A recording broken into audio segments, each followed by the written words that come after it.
Excellent. Hello, everyone. Sorry for all of those who had to wait outside while there was an analyst briefing happening in here. But great to see you. I'm Frank Weigel. I run PM for PowerApps Flow. I'm here to tell you more about the business application platform, which probably most of you don't yet know much about. It's a fairly new thing that we have. So building internal apps is fun, right? That's what we all love. So who here actually builds like LOB internal applications in their job? Can you just raise your hand? That's promising because you guys will hear a lot of things. Keep your hands up if you've delivered, let's say, more than 2 apps last year. That's pretty good. You realize I'm going to have to bid this up now to see who built the most. So I don't know. I give you 4. It's 4. Okay. I think we already have a winner. That's impressive. So what's your name? Sanjay. Okay, Sanjay, congratulations. 4 business apps delivered in 1 year is pretty amazing. So you probably are one of the happy, smiling people. Your business is happy. You're delivering the apps like they want. Everything is great. Now, the problem is that some of us, I think, have more a bit of that experience. Because the business is insatiable, right? I'm sure all of you have backlogs that aren't empty because the business keeps wanting more apps. You build apps and they want more apps. Now, it's not just because they're annoying, it's actually more because there's so many business problems that are especially around this last mile thing where you can't get off-the-shelf software. You can't get a SaaS service. And so at the moment, people are using paper processes, emails, spreadsheets, all these kinds of things to make really core parts of the business often work. And everybody would love to have their own kind of custom application for this, right? The application just for their business, for their process, you can share with your team. But those are the apps that typically never get built. Because most businesses, it just doesn't make sense to go and start a product effort, build a custom application, keep maintaining it, keep changing it as the business evolves. And that really is what the business application platform is all about. It's about providing a way to build those kind of last mile applications, those composite applications for the business, and build them very efficiently. And so you see here what we call the Power tier with Power BI, PowerApps, and Flow. The key thing about this business platform is that it's not just for building internal line of business applications. It's also the same technology that's there to extend Dynamics in Office 365. So the neat thing is with this one stack of technology, you can build custom apps as well as extend the major Microsoft platforms. And you'll find, for example, in SharePoint, you'll see already PowerApps and Flow embedded directly inside of SharePoint Online in the modern list experiences, and a lot of cool things are happening in that space. But I think today, we're going to focus more on building apps, right?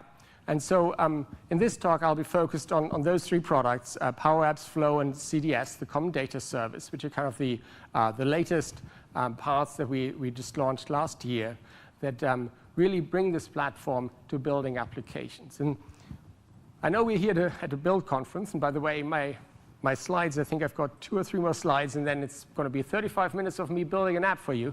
But the key thing here is that even though PowerApps and Flow are also easy to use, and there's a whole way how a Power user and analyst can use it to build forms, it really goes very deep. It goes very deep. It has integration with the ProDev, with real code, so to speak. So we'll show you later some of that. And by going deep, you can actually build very complex apps. And the neat thing is, these apps run across all the platforms, so mobile as well as web. And it's really a very powerful way of building these. Now, on the bottom, you also see connectors and gateways. That's something that we'll be using. The whole platform has a common connector setup where you can use connectors to connect to services from Microsoft as well as from third parties. And we provide over 100 already out the box. And it makes it super easy to integrate external systems where your data lives today, into these applications that you're building. And with a gateway, you can even do that if you have on-premises data, like as an on-premise SQL you want to access, you can do that with a gateway. So it's very open. Now, in addition to being able to access the data that already exists and that you have, you can also use what we are introducing, which is the Common Data Service. That's kind of our own entity platform that works very well together with PowerApps, and I'll show you just a bit of a zoom in. We'll use it all the time, but of course the data platform is a little bit harder to demo, so I'll just talk a few seconds about it. So CDS is all about entities and entity relationships and business logic that's attached to those entities. On top of that, you've got the security layer, probably worth calling out. In security, also with the connectors, all data always gets accessed in the context of the user of the application. And so those permissions flow through so that you never are able to see any data that user wouldn't be able to see in the first place. And the same is true for CDS, where, of course, now you can configure your own security model, your own rules, policies, and so on. RLS is coming. Now, one of the very neat things here is that it integrates, you saw Dynamics earlier, right, and Office. And so data gets synchronized into the common data service. And so we just are about to launch the integration with Dynamics 365. So you've got your CRM data inside of CDS, and the rest of Dynamics and as well as Office are coming later. And so it really becomes this common data model, hence the name, especially because we have predefined standard entities. So it means that if any of you are ISVs or partners, it means you're going to know what the schema, what the structure will be of the data at your customer if they're using CDS. So you can build an application knowing what schema to expect, as well as then go and adding on your own custom entities, of course. You also see we're actually building some first-party, some Microsoft apps on top of this as well. So this was CDS. I have the pleasure of announcing that we, in addition to the plans that are currently existing, so if you have an O365 subscription today, you have PowerApps and Flow already included. We now launching today the community plan. It's specifically for developers. You can go and sign up. You get CDS, you get PowerApps, you get Flow. You get basically all the full capability of the stack. The constraint is you can't share applications. It's for single users because it's for developers like you, so you can go and build applications, try out the platform. You can then even put them to App Source, which is the way how you can distribute that if you're like a partner SI.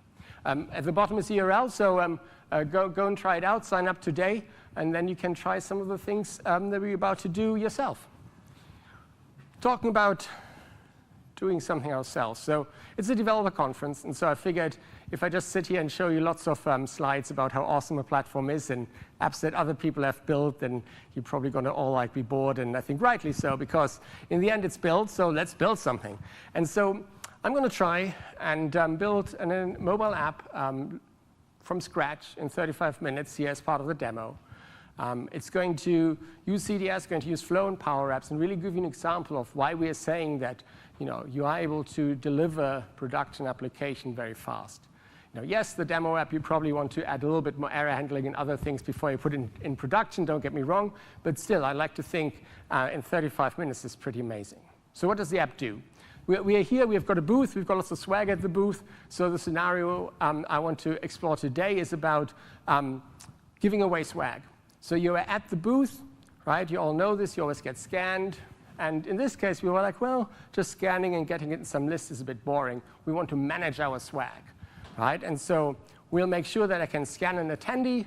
We can find out more about the info, more than what's on the badge from our database. Then we can decide what swag to give them. We'll send them a nice message.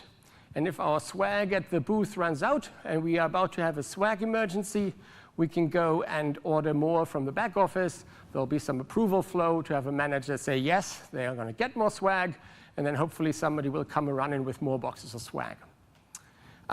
That's the scenario, and I'll keep talking through it as we build it. Quickly, data schema is really pretty simple for this one. We're swag, and we've got a swag order. One swag order can order lots of swag. And then we've got contact, and the interesting thing about contact is that is using the data integration feature from CDS to sync data in from CRM. And so those would be, in this case, would be the conference attendees being synced into CDS. Okay, well, with that said, let's switch screens and try building this thing. Okay, so what we're seeing here is the PowerApps portal. And this is now the the way how you manage CDS. So you see here in entities, we're currently in the entities tab. And so these are what comes kind of out the box. So you see there's a lot of standard entities. I think we have over 100 by now. And of course, you can create custom entities. So I can show you quickly the contact entity. That's the one that gets synced in. You'll see just kind of what you would expect. Because it's standard schema, it's a fairly rich schema, right? So we had a lot of expertise, of course, in the business app space, Microsoft. So that was used to help build this. And then if you want to create custom entities like the swag, which doesn't exist, you just do the obvious, right? I create swag object. I get my, the basic fields that I always need, and then I would go and start adding fields. What's the name of the swag? And then you get all the different types, just like you would expect. Now, I'm not going to bore you and actually build all the entities. That would be not very exciting. So we've built this already, and so we've got the swag entity and the swag order that we talked about already ready to go in the system. So now let me introduce you to PowerApps Studio, which is where all the magic happens. This is where you build applications. So we sometimes describe it as, imagine if PowerPoint and Excel had a love child. Because just visually, that's somewhat where it looks. On the left, instead of slides, you see screens. And the Excel part comes in. You'll find that everything in PowerApps is driven by expressions. And we're using the same expression language as Excel. I can call it functional programming. That kind of sounds always a bit scary. But you'll see later it becomes very flexible. It's one of these things where I think we differ a lot from other systems, that truly everything can be defined by an expression. And so you can build very complex apps in a simple way, if you want. So here we've got one screen. We called it the swag screen. And I will have to do a lot of zooming, but I think this is pretty good. So we've built the swag screen. That's the only thing we started off with. So when we built the app, we need to point to some data, right? So the way you do it is we add it as a data source. Everything, remember, there was this connection box. So this is how we talk to data from an application. So here we want to have a connection to CDS, but of course not to the whole database. We want to access a specific entity. And so in this case, this will be the swag entity. So we're connecting this up into the application. The application now has access to that. Let's show what's in there. So the way we show something, the easiest thing is what we call a gallery.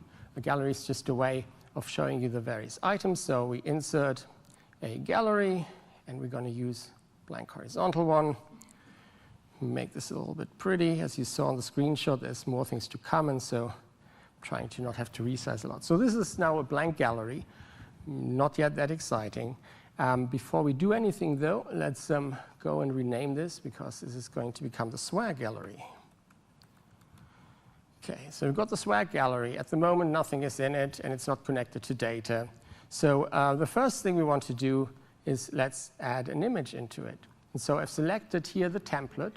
So the gallery will now have whatever I put in here will appear for each entry in the data source, basically, in the gallery that in the data that I'm pointing to. And so here we want to insert an image, because after all, it's swag.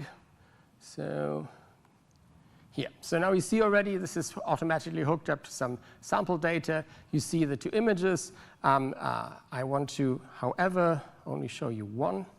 So I'll make this the full width of the screen, and I take the image and just size it up. OK.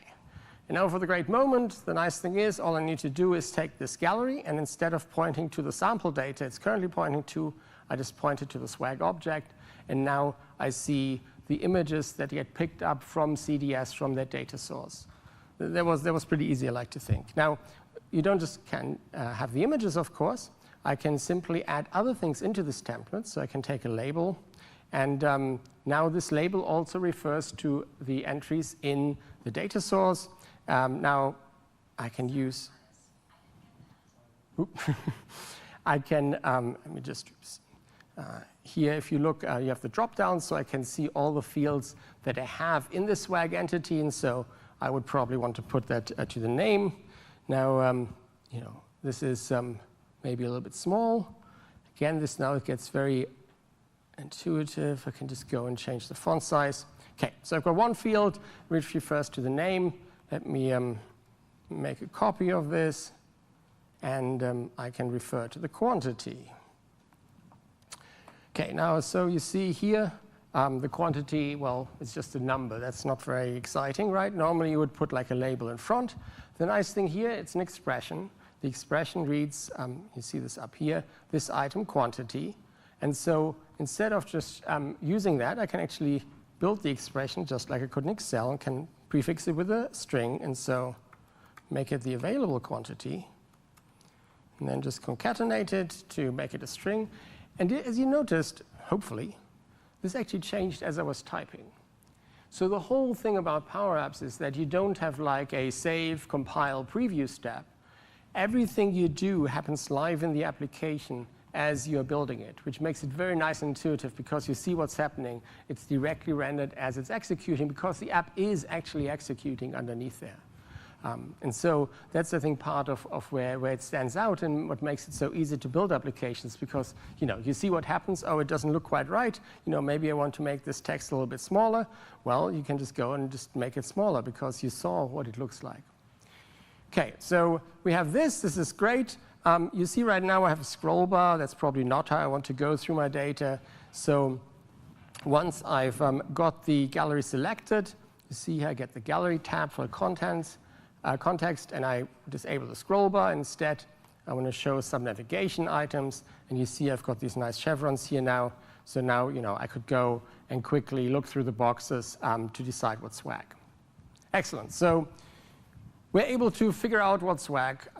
I promised you guys, though, that we are able to give it away to specific people and all this thing, and we haven't done any of that part yet. So let's figure out who's at the booth so we can't just give them swag, but also send them a nice email.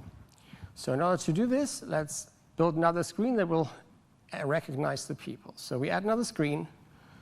We're going to call this one the scan badge screen, because guess what? That's where we're going to scan the badges. In order to scan it, we actually decided to go with the text. You'll see why in a second, rather than the barcode, which is probably what you would do. And there is a barcode control, but let's insert a camera control. So now we insert a camera. This works, by the way. You see we're building this here as a mobile app. And this camera control equally works on phones, Android, iOS, Windows, as well as web. So it's really neat. Once you build the app, you can really execute it across all the platforms. Okay, so in this case, I've hooked it up to a camera here. Let me just move this so we actually see a name. Now, the problem is if I just take a picture of a badge, that doesn't really help me, right? Because it doesn't actually show me any of the info that we've got in my backend database. Now, PowerApps is not the platform you want to try and write your OCR code in, but we can easily integrate with platforms where writing OCR makes a lot of sense. And this is one of these neat ways of easily integrating with existing APIs. So for that, let me jump to Azure Functions. I don't know who here has played around with Azure Functions. It's a serverless concept that we launched last year. It's incredibly powerful and really complements PowerApps well because basically you write some code and it runs in the cloud. You only pay per execution, so if few people use your apps occasionally, you only pay as it runs. If suddenly everybody in your company starts using it one day, it just scales out automatically. You don't need to worry about servers, you don't need to worry about administrating it, and the cost is directly proportional to people actually using it, which probably is what you want, in the sense that you don't have to worry about spare capacity. So serverless code execution like this, and here it's the Azure function. You see here we're actually using one of these cognitive services APIs that does the hard part, that does the OCR, and this is basically wrapping this up and providing us a nice interface. The way you get this into the Power tier is you create a connection. And so the way you create the connector is very straightforward. You simply take the Swagger file, or Open API as they call it now, right? So here I would go, and I've just happened to have a Swagger file ready for the OCR Azure function. I can give it a nice logo. Okay, so the Swagger file defines the interface, tells me here where the host is. I continue, we just do no auth just to keep this easy. And then you see there will be one action. The text action will be provided by this JSON file, and I can simply go and create this. and then I can go and connect to it. And of course, this doesn't just work with Azure Functions. This API could be running anywhere. It doesn't have to run on Azure. It can run on any of the other clouds. It could be implemented with whatever technology you want. As long as you have a REST API and a Swagger file for it, you can go and integrate it. So it's very flexible, and I think it's one of these things where you also can provide basically building blocks for other parts of your company by providing existing APIs in this manner as a connector, so that then other people can build apps on top of that. Okay, so now that we have the connector, let me go back to PowerApps, and we can go and insert it. So add data source. And you see here is the character recognition from the Azure function. We've just added it. So this now will expose this, and you'll see that in a second, as a API call that I can use. Now, we wanted to look up the contact info from the contact, so we need to, of course, add the contacts entity as well. You know how that goes. We go to CDS, and we just add the contact entity. Okay, that's done. So we've got everything together, and time to do something where it gets a little bit more exciting coding-wise. So we don't just have expressions for properties. We also have events in here. So one of these is on select, which means that if I now click on the camera, this is when I want to start triggering the image recognition to happen.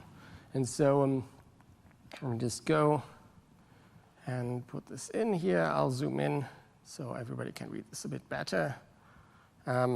So what's happening here? So update context is basically the way to define a local variable. So that's local to the screen you're on. And so we're defining OCR results here. Now you see how we're calling this API that we added, the character recognition AF API, and then that had the detect text method. We pass into it the picture from the camera. And then if the result has, we found something, so we've got more than one result coming back, we're now doing update context again, so we're setting a local variable. This one we call OCR contact. And what we're doing here is we're actually now looking up from the contact object. Oops, I've crossed that out more than underlined. But and the way we look it up is we're looking where the given name matches basically the first name. Now the first name itself happens to be the index 0 of the OCR results, and then we want to do the same with the surname. And then there's just an else clause down here, which is if we didn't recognize anything, I just initialize an empty contact object for OCR contact just because I'm going to use that later, and so that will look a bit prettier. Now, you might be like, okay, this is great, but how do I kind of know what's in these variables, right, that get returned? So for that, we added the variables feature. So if I go to variables, you see here that the OCR results, that was what I defined. You see the definition and where it's used as well. This is not yet used, so that's not very exciting. But I can actually go and look at the values, which is really helpful. So it shows you directly what the structure is that you get returned. And so here you see that it returns us at the index 0 as promised the first name, index 1 is the surname, and then it has the other information that's on the badge also recognized. It also actually, the numbers, height, width, x and y is actually for a bounding box, so you can do cool things where if you want something to happen at the area where the text is, you could go and highlight the text or other things by just drawing a rectangle with those, using those coordinates. Okay, so let's go back. So now we've got OCR results, OCR contact here defined. We should be able to look at what's in that. So that's now the result of the lookup. So fingers crossed that it did find something. So we insert again some labels. Okay, you see here, just like you see the purple line. So to line this, it's now centered. And here, instead of just showing text, we, of course, want to use the OCR contact. That's the contact that comes from CDS, synced to the CRM data. And in there, we've got the full schema, but let's start with full name. You see, of course, autocomplete and all the other good stuff to make that fast. And then if I zoom in, you see here, it found indeed Pratap. And it's important that this Pratap comes now as a result of the match in the database. This isn't just the text recognized. Now, let me just spend a second making that a bit pretty. And we probably want to center it. OK. And then just to show that this is truly not just the information on the badge, I can go and copy that. And we get the same text box again. Put this here underneath. And then instead of the full name, maybe let's look at the profession. That's also, this would be now data, right? In reality, when you sign up for a conference, you fill out your profile, and this is where that would come from. And maybe we want to make this a tiny bit smaller. OK, so we've got this, and it can't only be text. The same applies, of course, to images. I can go and add an image. Now, here, actually, I can use this to show you something that so far I've only interacted with the drop-down here to select the properties and typed up here. It's actually what I'm going to mainly be doing because it's the bigger of the entry methods. If you do this a lot, you actually find that what we call advanced here is really handy. So if you click advanced and more options, you'll actually see that these are all the properties of the currently selected object. And I can just go and search in here and find the height and go and just edit it directly, which if you do this a lot, you'll find will be a bit faster.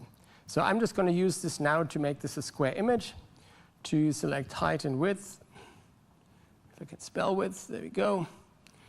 And set this to 122. So now we've got a square image. I can put this somewhere nice here. And then, you guessed it, we can simply take the OCR contact and look for images in there. And there is actually a URL pointing to an image. And no, I don't think we have the images for all of you attendees in the real world. That's the nice thing about sample data. But so we now cross that boundary from taking the person and the badge into actually having something that points to the real contact info. And so now we can go and do stuff with that. So first, we, of course, want to add the button so I can go back to the other screen and select the swag, which is, after all, what this is all about. OK. Now, select swag. The thing is, though, that now, because remember the OCR contact variable is a local variable, and I want to be able to pass that along to the other screen, of course, because I want to go and display the name of the user, like Pratap in this case again. And so the way I do this is we're going to onSelect, which is what happens if I click the button. And in this case, we want to, oops, that was the problem with all the different text shortcuts. There was the wrong shortcut. This one is much more what I'm after here. So we're using navigate, which is basically the way how you go and navigate to another screen. We navigate to the swag screen. But here you see at the end, there we are passing some context along. So here we're defining on the new screen OCR contact, which is defined to be the same as current OCR contact. Now, what this means is that I can go here and actually take these fields that depend on OCR contact, can Control-C them to copy them, and then when I go and click on this, and of course, again, the button actually works. You can click on the button to use it in the app you're building, and I can Control-V it here, and you see I can now access that local variable on the screen that I've just created. So now that I have the screen, the contact here, I've got my gallery of swag. Of course, the thing that's missing is to give somebody the swag. So I create a button. We can finally do give swag. Now, I said earlier, though, we don't want to just give people swag. We also want to send them an email to remind them about the awesome stuff they've seen at the PowerApps booth. And so in order to do this, to send an email, this is where these connectors that I mentioned really come into their own. Instead of you now having to figure out how to send email, well, we've got a connector for that. The way we add it is, again, as a data source. And we have one for O365 email right here. And then I got now access to those actions. And that means that I can for my onSelect here, I can go and paste in a bit of code. Let me zoom in again so you guys can see it more easily. So the first thing we do is we use patch. Patch is the way how you update data in a data source, basically. So here, what we're updating, the entity, it's the swag object, the swag data connection. Which entry in the swag is the one that's currently selected. So this is now the actual row in that table, if you want to think. And there, we basically just give what's the actual update. In this case, it would be updating the quantity by reducing it by 1. And then we are using this Office 365 connector that I showed you, and we're calling the send email action on it, where we can now use the contact's primary email address that we have in there to go and send an email. You know, it really doesn't get easier, I think, to achieve something like that. And so just to show, so let's say we want to give Pratap an energy bar because he had a long day. I can go and give swag, and you'll see the quantity got reduced down to 2. And so I know I now am starting to run out of stock, which is why in a second we'll talk about ordering. But before I wanted to show you a little bit more about how we can make this look more like a mobile app, right? So whilst it is mobile and runs on your phone at the moment already, just visually it's like, okay, this doesn't quite yet look like something I would have built. I think the key item that's missing is the menu bar, the tab control that you have at the bottom, right? Almost all apps with multiple screens will have one. So let me show you how we can build that. And so to do that, I'll introduce a common concept in PowerApps, which is that you initialize variables in onVisible. So you see here we are on onVisible for the screen, which means that gets called when the screen becomes visible before anything else happens. And so it's a great way to initialize variables. In this case, we want to go and set up a little data structure. Let me zoom in again. Here, so the new construct here is clear collect. So update context, as we already said, is local variables. So we're setting one selected screen and set it to, in this case, the current screen, which is the swag screen. A collection is global. So the collection menu items now is accessible not just on this screen, but across all screens. And you'll see in a second why, because of course I want to be able to use the menu across everywhere. Each of those has just simple structure. It points to a screen, and it has 2 images, one for the unselected state and one for the selected state. Okay?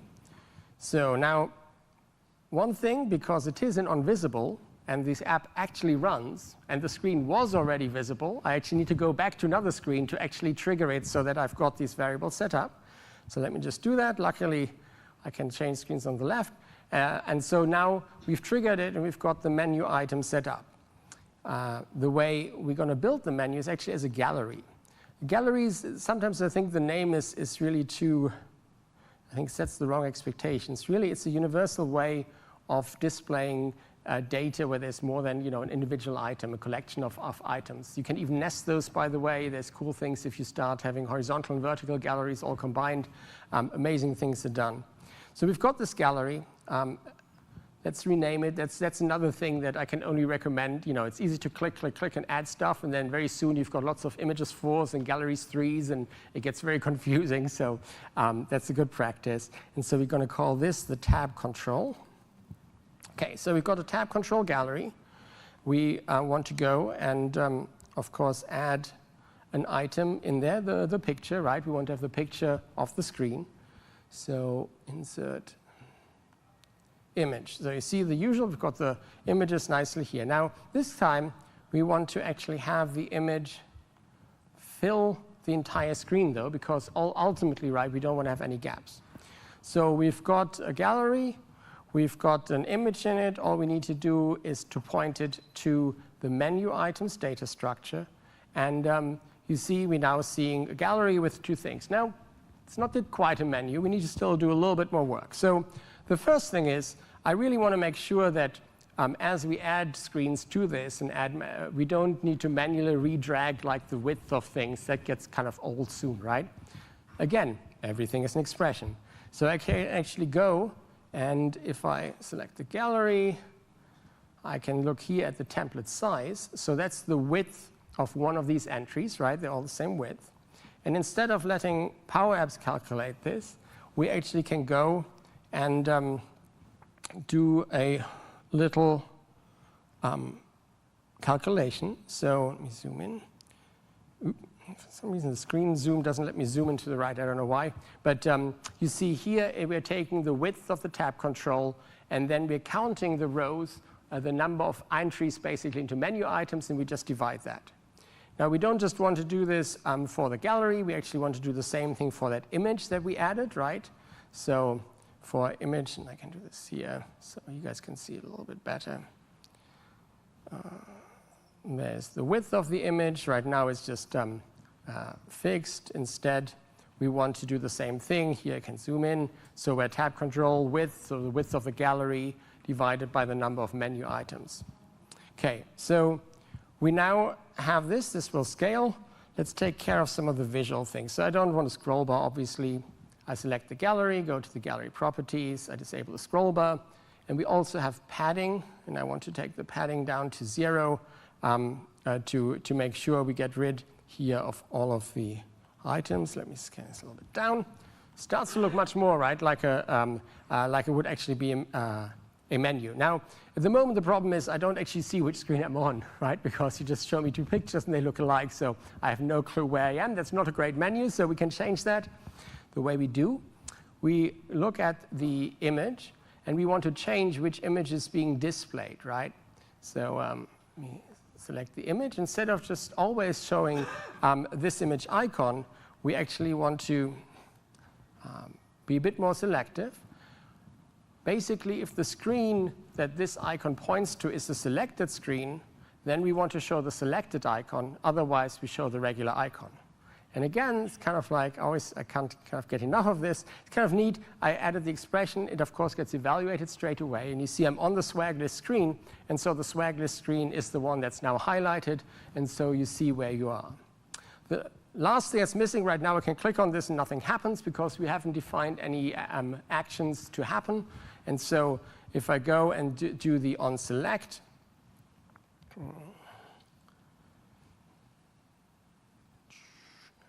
would be, there we go, onSelect.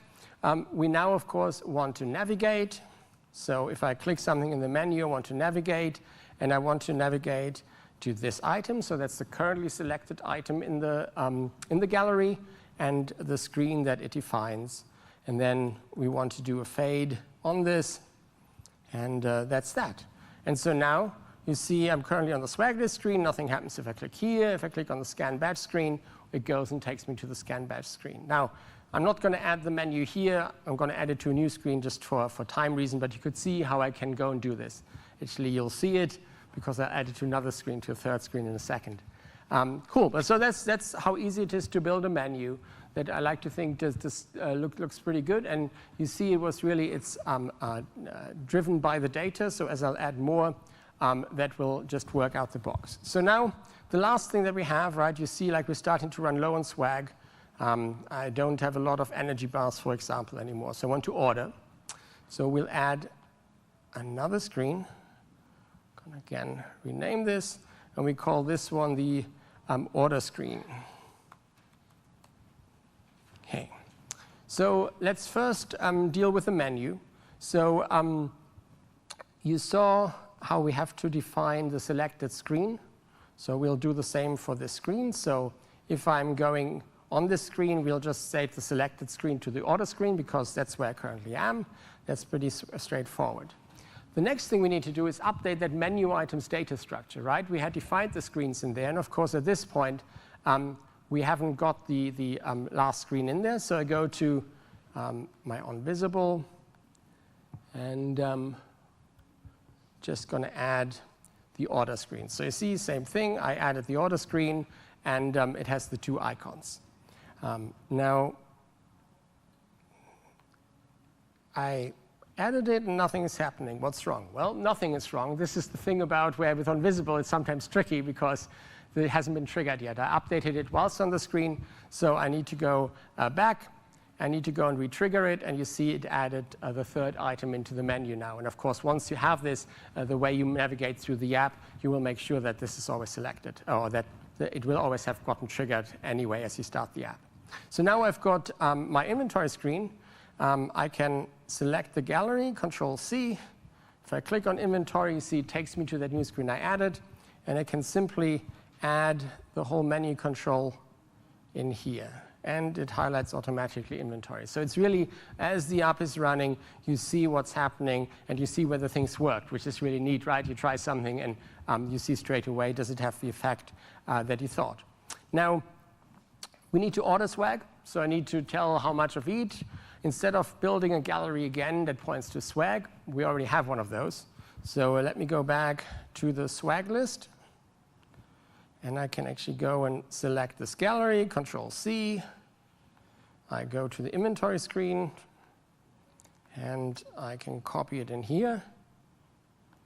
Okay, we can place it somewhere. Same thing as I mentioned before. Let's make sure we rename it. It's not a swag gallery anymore because it's going to become the order gallery on this screen. It's automatically, you see here, of course, added the _1. So it does know that it's a different one. But for us humans, it's easier if we call it something that we understand. Let's call it the order gallery. Excellent. So we've got the order gallery. It already does much of what we need. I can go and select the different swag. I can find the one that's low. All we need to do is really add an input field so I can tell which of this swag we want to reorder. So I go into the template mode. So what I do now in this template will be throughout each item in the gallery.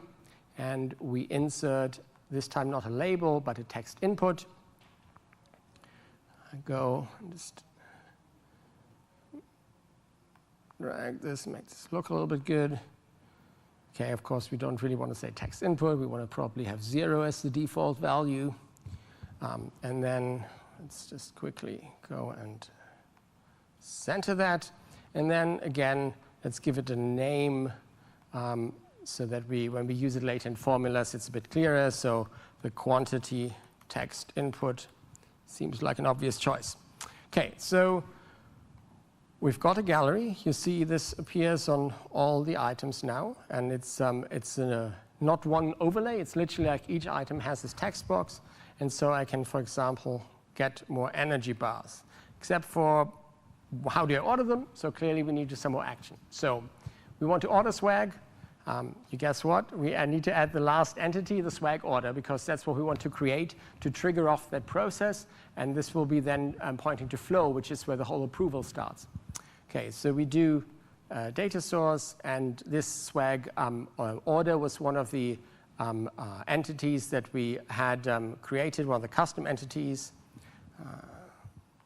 So we have a swag order. The common data model, by the way, does have, of course, like orders and order lines. I mean, it's got the data structures that you would use in more complex systems. So again, for demo purpose, we made this a bit simpler, even though honestly, for a simple app like this, that's probably more what you would want to do instead of needing to go to more complex schemas. So we go and have the swag order. So we have access to that entity now. We've got the amount that you want. All we really need to do is add the button to create that swag. So swag order. So here's the button. We call it order swag. Okay, and then for on select, we now need to do a few things. So let me paste this in, and I'll zoom in again and look at what's happening. So this introduces the for all. So we can actually iterate over the items in the gallery, which is extremely helpful now. So we take all the items in the order gallery and iterate through all of them. For each of them, we check whether the input text box is more than 0, meaning that you wanted to order that swag. What we then is, again, we use patch, and this time with defaults. This basically creates an empty object. Maybe you remember I used defaults actually early on the first screen to create a kind of blank OCR contact. But so with defaults, we're creating a blank swag order object or row, and then we go and put the values in it that we want. So of course, the quantity is the value of the input box. The swag is the pointer back to the swag that it orders. We already have that ID inside the gallery, of course, and so we simply pass that on. And then this is going to become important in a second. We set the swag order to active, meaning it hasn't been delivered, it hasn't been approved yet, which is of course the common thing, right? Sadly, just ordering swag isn't enough. Somebody needs to say yes. And then we set an email field here. And then after we've done all that, we go and navigate away, because once you've ordered, you probably want to go and scan more people. So with that said, I'm actually not going to trigger this right now, because I'm going to do this a little bit later in the demo, just so we can actually see what happens. Because at the moment, all it would do is create an entity in CDS called swag order. I'm not sure how magically swag would appear just because that happened, right? And this is a great way of using Flow. So Microsoft Flow is the workflow tool. And here is what it looks like. It's also graphical. Basically, each of these steps is a call to some API that has outputs, and all the results of this become what we call dynamic content that you can use in the subsequent steps. So you can kind of build up things. So in this case, we look when a record is created. When a new swag order is created, this will fire, basically, and things will happen. By the way you add new actions is you see the plus sign. And here, the connectors really kind of come into their own. So we have over 100 connectors, each of them with many actions, which means you have like a long list of things you can do inside of Flow. This also supports the custom connectors. So the custom connectors that you can build will show up here. So you can use them not just from PowerApps, you can use them from Flow. It's the exact same connectors.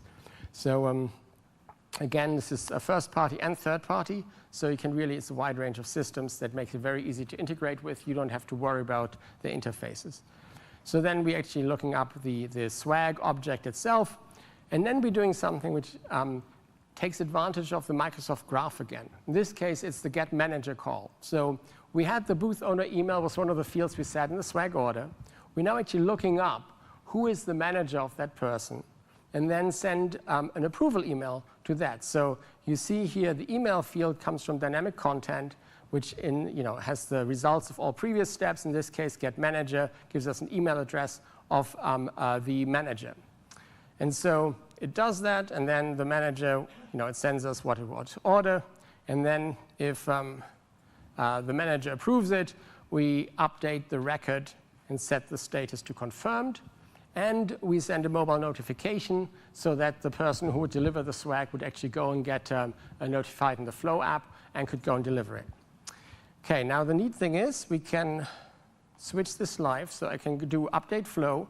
This is now for debugging great. So I can actually go and basically watch it as it triggers and what comes back from steps, so that I can understand if I have a problem. So let me switch back to the Power App. We go to scan badge. And let me actually, just to prove that this is actually really doing OCR and not just returns per tab always. If I click on this now without a badge, it goes blank. That's where I use the defaults thing. And so we can actually go and run this. This is the preview mode, which really just basically takes away Studio. So if I go and we now put my badge here, then I can go and click on it. And if the demo gods are with me, the OCR reads my name as Frank Weigel. It goes, looks that up from the contacts database, and now it has my object. We can go and select swag, and I can go and, for example, select some stainless thermal bottles, and I can give myself some swag. You saw it was 17, it's now a 16, it went down. Now I also happen to have this email here, and when we earlier, and if you look at the timestamp, you see this is actually live to 2:51. And that's the time right now. This is the email. Remember, we used the send O365 email connector to send it. Of course, you probably send a bit more text, but for the demo, it sends that to me, my name. So now let's go through the order scenario. I go and want to order inventory. Let's say I want to order some energy bars, 4 more energy bars. I just go and click order swag. So this now created the entity. So if I go back to Flow, hopefully this will pick this up in a second. There you go. It was created. You see here the little check marks. it ran through these steps. And if you look, for example, you can see the Get Manager step, got the email address here of the demo user, and then it returned from AAD, from the Office graph, that the boss is Jeff Hay. Now, luckily, I happen to have access to Jeff's email. It's amazing how that always goes in these demos, right? What are the odds? So here, I can see again, look at the timestamp that really just got sent. This isn't a pre-canned email that I had in there before, where it now shows you the flow approval email. So here, it asked me to approve the 4 units of the energy bar that I'd ordered. If I click approve, it actually will go and take me to the Flow Approval Center. That's something that we just launched recently. We had the Flow Approvals kind of V1. This is V2. You have an approval center, also integrate with SharePoint. So I can go and, for example, add comments here now. I would see all other outstanding approvals. In this case, I just want to go and approve. So now I've approved the order. And if I now go back to Flow, you will see here that start approval went green. You see the condition fired. And because I approved it, it went down the yes route. And we go and have updated the status to confirmed. We've ended up sending the mobile notification. This is one of these things that's kind of hard to show. But there is a flow notification. Oh, actually, that's a good idea. You see, is there anything? There you go. Good thinking. So, there.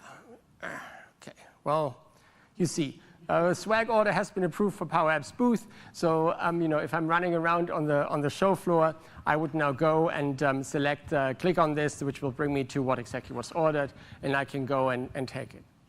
So hopefully that kind of gave you a nice overview of how the business platform comes together, how it integrates not just between the individual elements of the platform, right? So we use CDS, PowerApps, and Flow together, but we also called out 2 other data sources like Office, right? We integrated with custom code through the OCR function. And so it really, I hope, showed how you can build fairly complex apps in, I think this was about 35 minutes, you can't only build mobile apps, you can also build web apps. It runs embedded in SharePoint as well, so you can use these apps, these forms inside of SharePoint if you want to. We have a bunch of sessions around the Power tier. If you want to dive a bit more into, for example, connectors, how they are built, especially for ISVs, there's a lot of opportunities to actually providing the Power tier to your customers. And that will be the next session there, the 100 million business users. That is great. And then there's something about the SharePoint integration. You can see how you can use Flow and Logic apps and Power Apps together with SharePoint. And then if you found the Azure Functions and the idea of doing serverless compute interesting, the Azure Functions talk is also building a Power App and using a Power App together with Azure Functions. So it dives into a lot more what Azure Functions can do if you haven't had a chance to look into that. And then some tech talks about, we just added some more ALM stuff. And then we have a customer roundtable. So if you want to engage with the product group, with my team, a little bit more detail, maybe you have some opportunities or have some feedback if you're already using it, go and come there. And I think with that, we still got a few minutes. So let's go and do some questions. I've brought a few more people from the product group. If you guys come on stage, then we can go and hear what you want to get answers for. How can we help you? Yeah, thanks for doing this session, Frank. So this looks like it's really easy for maybe new developers or power users to create these apps. And I'm wondering what your perspective is on how do we then manage this proliferation of, and I'm going to be derogatory a little bit, crap apps, right? Like, I think we've seen that in the mobile app stores. So this is kind of a two-edged sword here where we're giving people the ability to create these apps very easily. So I'm just worried about maintenance of the apps, retirement of the apps, and then this proliferation of data that now is being collected more easily, again, good and bad. So I want to hear your thoughts, please. So I think what you're describing is one of the things that often gets brought up because the business wants to be able to build apps and do stuff, and the central teams go, oh my God, there will be lots and lots of data, and we've had all these disasters in the past, and this is why we're trying to bring both together. So what we just showed you is you can build apps. I can go and distribute this to anybody in my company very easily, just like I can share an Office document. However, there's also an admin center, which we didn't get to in this session because we tried to focus more on creation, but there is an admin center for the Power tier. In this, you can actually see the apps. So apps live inside of an environment. So there's already some scoping below the tenant. And then each environment can have different admins. A tenant admin can see all environments in the tenant. Within the environment admins, for each environment, you can see all the resources that are in there. So you see all the applications, who they're shared with, all the flows, who they're there, what they're connecting to. You've got things like data loss prevention rules there. So I can define for flow and say, for example, don't go and copy data. Yeah, so this is the admin center. And you see data policies, so I can say, never take data from my SQL server and put it out to Twitter, right? So this is where the elements that you come in, where we find the business can go and do things and be productive and not be held back. At the same time, when central oversight is needed, we give you all the right levers to allow you to do it.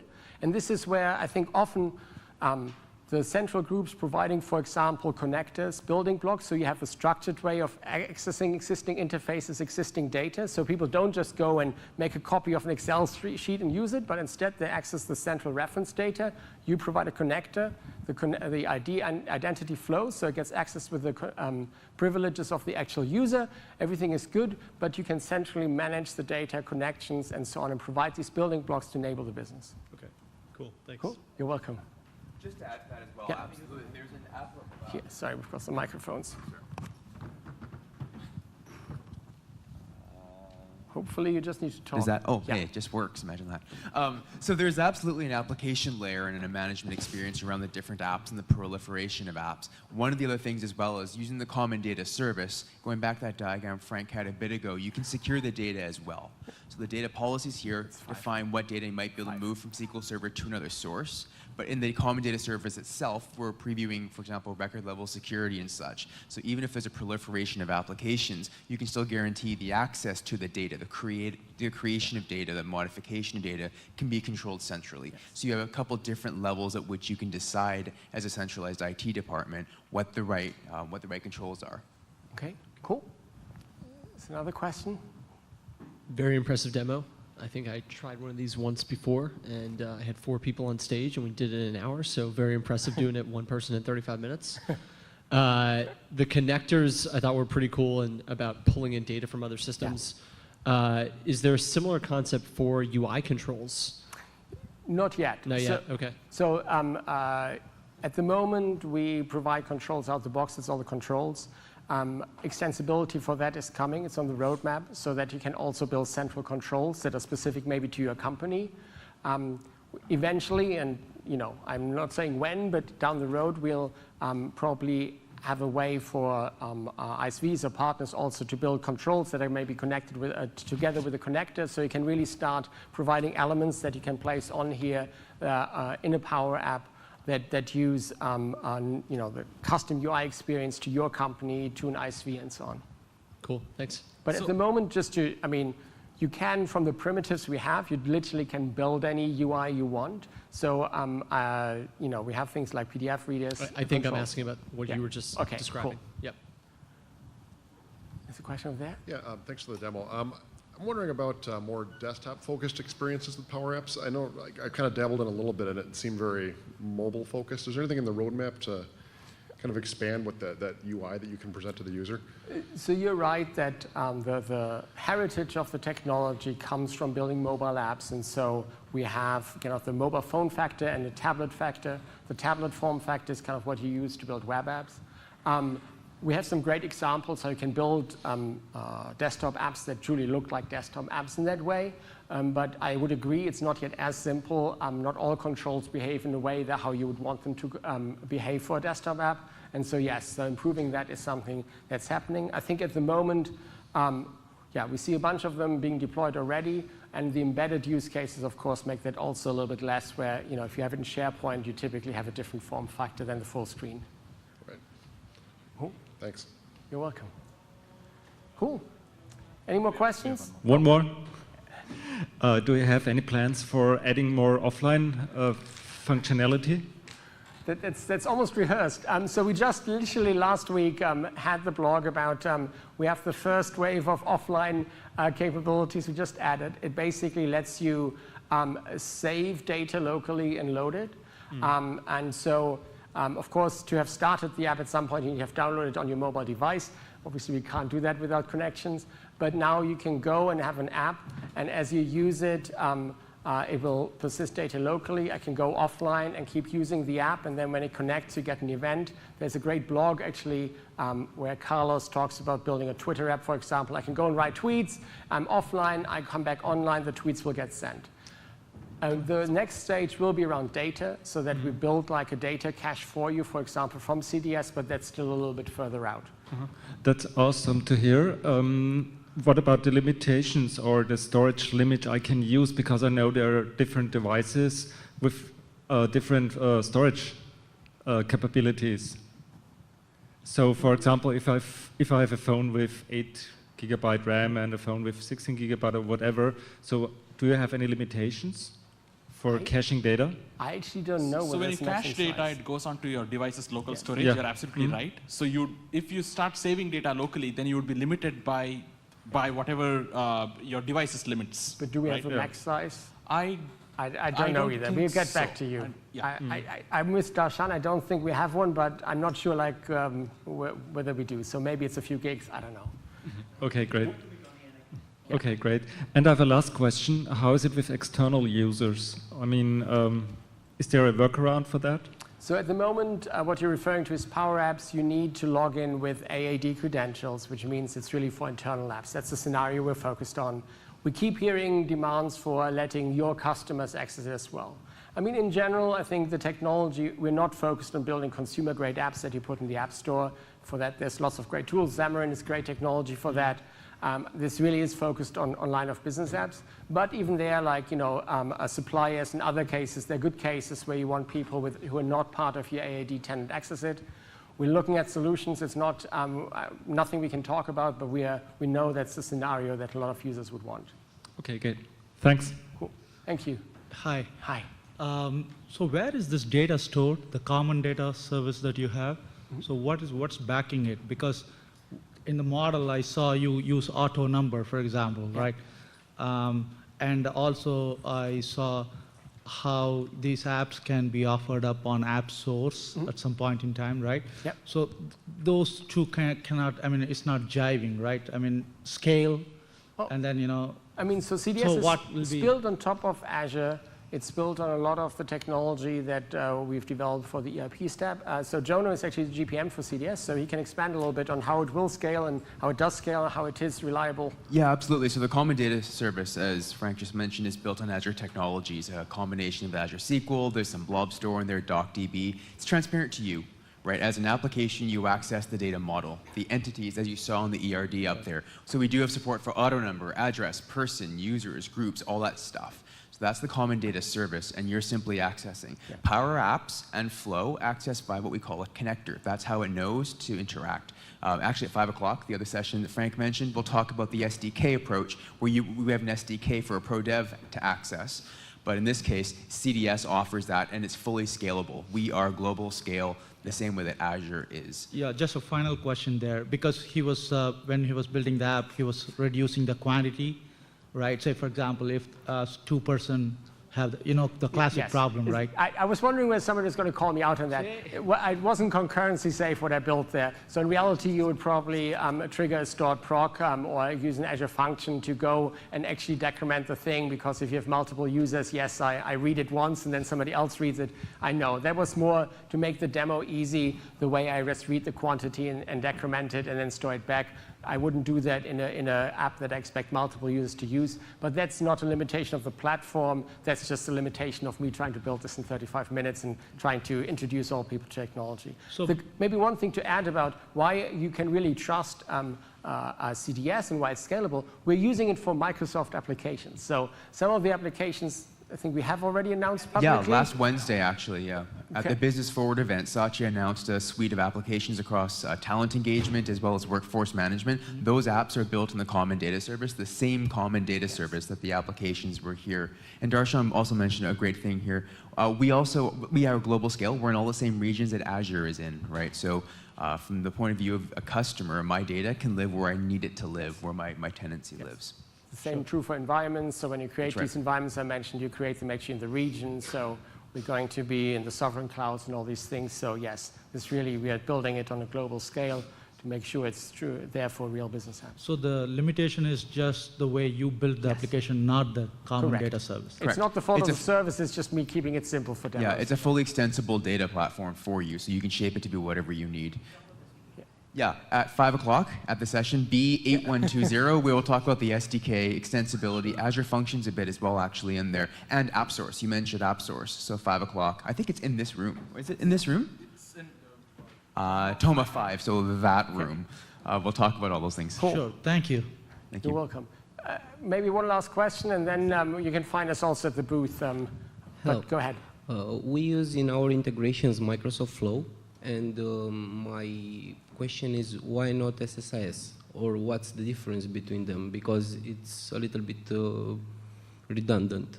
So why should I use Microsoft Flow when I can use SSIS, or So they really, so why Microsoft Flow? So I think the SSIS is really for ETL stuff, right? So Flow is about workflow much more, for which I think SSIS is more rarely used, right? So Flow, I can be data triggered, I can be triggered with the press of a button, I can go and operate against all these external systems. It's not there to set up an ETL pipeline that keeps running continuously, right? So for that, you want to use ADF or SSIS. Okay. I mean, I think the use cases are different, and by having them more targeted, you see the kind of connectors that we're developing for Flow are around, a lot of them are API connectors. So meaning they're not about data movement as much as calling an API on a service to create something, find the status, send an SMS, right? All these things that you wouldn't do with SSIS normally. You can do it. Actually, the question was if Microsoft Flow is the death of SSIS. No. Okay. Yes, so Flow has an equivalent on the Pro tier, which is Logic Apps, but yeah, that's depending on the different audiences. Flow has a per user model, so it's really for the business users, business analysts, and a lot of pros are using it. But there is, if you're looking at Pro integration, I would look at Logic Apps. That's then what you can open in Visual Studio, and you can go and put into your source control, and it uses the same editor as Flow, so you've got a lot of the same capabilities. We do have a session on Logic Apps on Friday Yes. morning. Yep, serverless Thank you. compute. Okay, one more, I guess. Nobody tries to throw us out, so we can keep going. That's fine. One quick question. So can PowerApps also talk with like location services on my iOS app? Is there that functionality? Is that available? Yep, we've got GPS coordinates. So you saw, I did a lot of images with camera, but the same is true for GPS. It can access the GPS on the devices as well, across iOS and Android and Windows Phone. Also, can it talk between two apps running on my phone? So if I have Apple Healthcare running on my Apple Watch, can my app, Power App, work with another app running on my cell phone? App-to-app communication. App-to-app communication.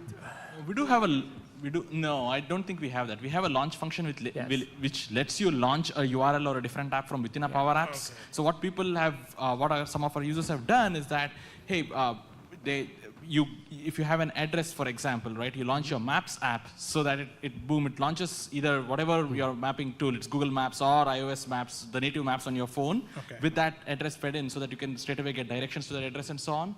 But an app-to-app communication without directly something we don't have. Yeah, we do have customers who used it by data. So both the apps can talk to the common data or a common API. Yes. And that way you can connect it, but not app-to-app yet. Yeah. Because remember, the communication from the app, other than launching, goes via connectors, which goes back to the cloud at the moment. We're looking at more host-to-host communication, but right now it goes to the cloud. So this is why then any data you can listen to from multiple different apps would be kind of the bridge to connect disparate applications.